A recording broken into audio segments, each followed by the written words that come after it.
La Avrupayê dijminantiya li dijî İslamê her ku diçe berdewam dike û zêdetir dibe. Li Berlîna paytextê Almanyayê polis bi botên xwe ketin camiya Mewlanayê û lêgerîn kirin. Müslümanan jî bertek û tepkî nîşanê vê kustexiya polîsan da.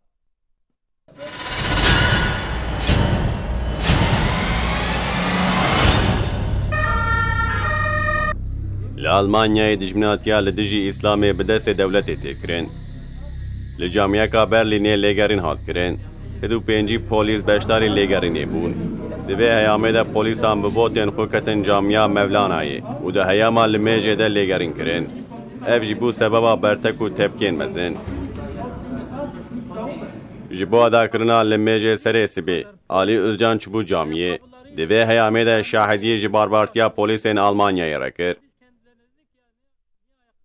Özcan îfade kir ku ez ji bo li mêja serê sibê çûbûm camiyê. Di vê heyamê de polîsan bi ser camiyê de girtin.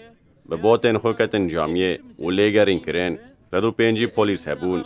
Em vê bê hürmetiyê bi şîdet şermezar û protesto dikin. Biz bu müsaadeye göre bir arama yapıyoruz dedi. Serokê Komela Camiya Mevlanayê İdris Karaman jî wiha got.